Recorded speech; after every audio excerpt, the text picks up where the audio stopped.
রক্ষা কবচ পেয়েও নিস্তার নেই অরূপ বিশ্বাসের। সিঙ্গেল বেঞ্চের নির্দেশকে চ্যালেঞ্জ করে ডিভিশন বেঞ্চে মামলা।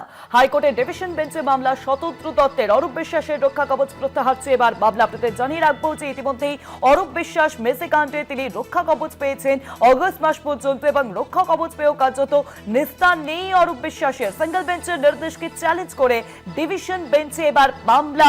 মূল উদ্যোক্তা শতদ্র দত্তের। হাইকোর্টের ডিভিশন বেঞ্চে মামলা শতদ্র দত্তের। অরূপ বিশ্বাসের রক্ষা কবচ প্রত্যাহার চেয়ে মামলা। আপনাদের জানিয়ে রাখবো শতদ্র দত্ত এবার ডিভিশন বেঞ্চে গেছেন এবং মামলা করেছেন তিনি। রক্ষা কবচ পেয়েও নিস্তার নেই কার্যত অরূপ বিশ্বাসের। সিঙ্গেল বেঞ্চের নির্দেশকে চ্যালেঞ্জ করে ডিভিশন বেঞ্চে এবার শতদ্র দত্ত। আপনাদের জানিয়ে রাখবো সিঙ্গেল বেঞ্চের যে নির্দেশ, রক্ষা কবচের নির্দেশকে চ্যালেঞ্জ করে ডিভিশন বেঞ্চে মামলা শতদ্র দত্তের।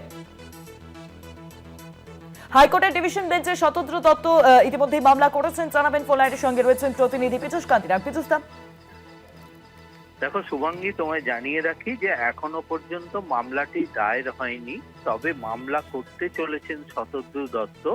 মূলত সৌগত ভট্টাচার্যের বিচারপতি সৌগত ভট্টাচার্য অরূপ বিশ্বাসকে যে রক্ষা কবচ দিয়েছিলেন, সেই রক্ষা কবচকেই চ্যালেঞ্জ জানিয়ে ডিভিশন বেঞ্চের দ্বারস্থ হতে চলেছেন শতদ্র দত্ত। যেটা মনে করা হচ্ছে যে তার আইনজীবীদের মধ্যে সিদ্ধান্ত গ্রহণ হয়েছে যে এই রায়কেই চ্যালেঞ্জ জানিয়ে ডিভিশন বেঞ্চে আবেদন জানাবেন।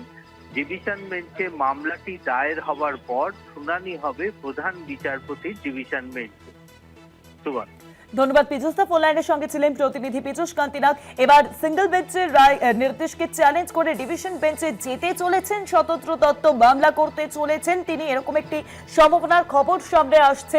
অর্থাৎ সিঙ্গেল বেঞ্চে রায় দিয়েছিল অরূপ বিশ্বাসের রক্ষা কবচ নিয়ে মেসি কাণ্ডে, সেই অরূপ বিশ্বাসের রক্ষা কবচকে চ্যালেঞ্জ করে এবার ডিভিশন বেঞ্চে যেতে চলেছেন মূল উদ্যোক্তা মেসির।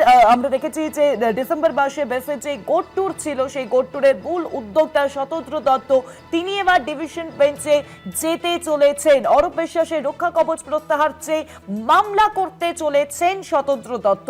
সিঙ্গেল বেঞ্চের রায়কে চ্যালেঞ্জ করে এবার ডিভিশন বেঞ্চের দ্বারস্থ হতে চলেছেন শতদ্র দত্ত।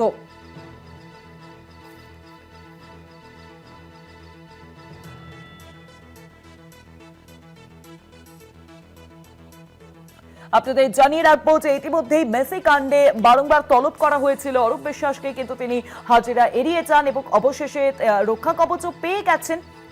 আর রক্ষা কবচ পেয়েও কার্যত নিস্তার নেই অরূপ বিশ্বাসের। সিঙ্গেল বেঞ্চের নির্দেশকে চ্যালেঞ্জ জানিয়ে এবার ডিভিশন বেঞ্চে মামলা করতে চলেছেন শতদ্র দত্ত। হাইকোর্টের ডিভিশন বেঞ্চে মামলা করতে চলেছেন শতদ্র দত্ত। অরূপ বিশ্বাসের রক্ষা কবচ প্রত্যাহার চেয়ে মামলা করতে চলেছেন তিনি। আপনাদেরকে জানিয়ে রাখবো যে রক্ষা কবচ পেয়েও কার্যত নিস্তার নেই প্রাক্তন ক্রীড়ামন্ত্রী অরূপ বিশ্বাসের।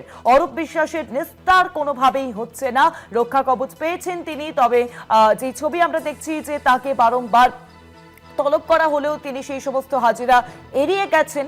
মেসি কাণ্ডে আমরা দেখেছি যে ডিসেম্বর মাসে লিওনেল মেসি তিনি কলকাতায় আসেন, যে গোট ট্যুরের আয়োজন করা হয়েছিল মূল উদ্যোক্তা শতদ্র দত্ত তার ইনিশিয়েটিভে, এবং হাজার হাজার টাকা দিয়ে যারা দর্শক বসেছিলেন যুব ভারতী স্টেডিয়ামে, তারা কার্যত দেখতেই পাননি লিওনেল মেসিকে, কারণ যেভাবে নেতারা একেবারে ঘিরে ফেলেছিল পুরো মাঠকে, যার জেরে লিওনেল মেসিকে দেখতে পাননি এবং একটা অপ্রীতিকর পরিস্থিতি তৈরি হয়। সেই ছবি আমরা একেবারে তুলে দেখেছি।